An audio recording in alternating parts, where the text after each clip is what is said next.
We occasionally feel void or bareness in ourselves. We try to avoid the void by going to Facebook, WhatsApp, television, internet, mobile, or reading some book.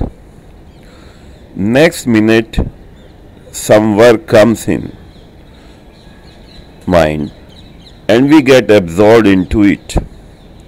But as soon as we are lonely or without any occupation, the void again peeps in. We repeat the same and try to avoid the void. Our entire life goes on like this until end we are unable to understand the void. We bring new activities to dispel the void. All give temporary relief, but the void is still there waiting for the activities at the surface to end. Thus, dispelling or avoiding the void is not the way. We need to be smart enough to understand the void. What is void? What is its significance in life? Void is a phenomenon arising due to the inner connecting with the source. Void is a thing to be understood, not to be afraid of. In void is the secret of life hiding.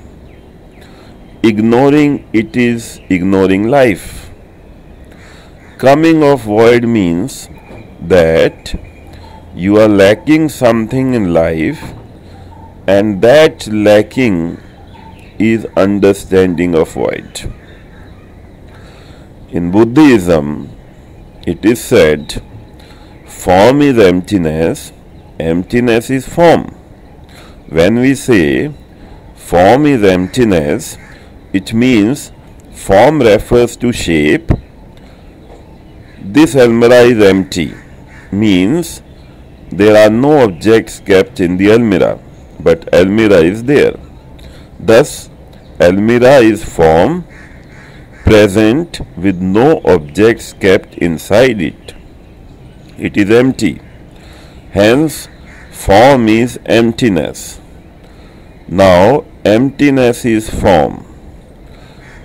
Almirah is made of wood, and wood does not have independent existence. It comes from tree. Tree in turn is dependent on water, soil and sun.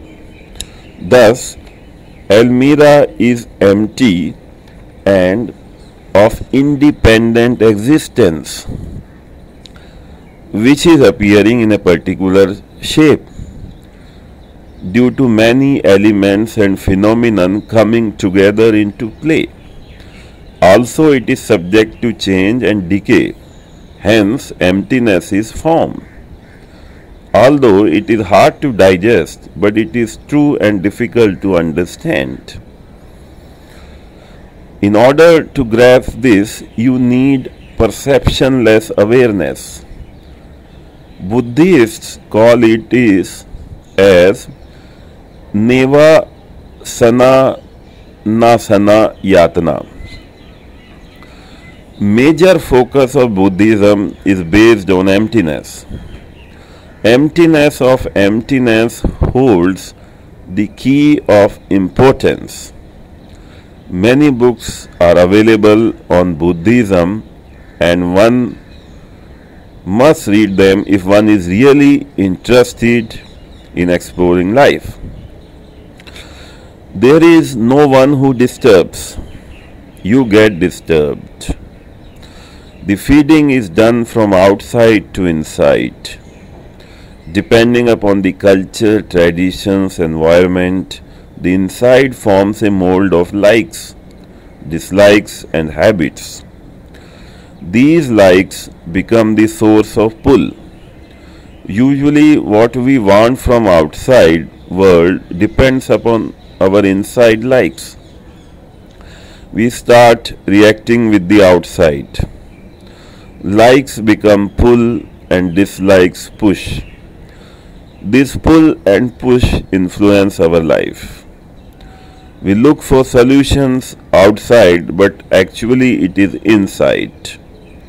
First, the outer influences the inner, then the inner influences the outer. Environment plays a major role in upbringing of a human. The better is the environment, the better is the human being. We fall prey to our habits and body reacts as per the habits.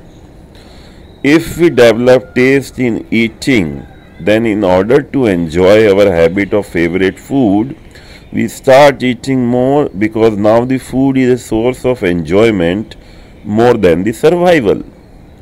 This ends up in making ourselves fat. Now once we become fat, even then we continue enjoying this habit.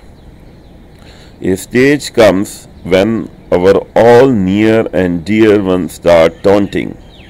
Then we say that we have become obese. Now the question comes how to reduce the fat.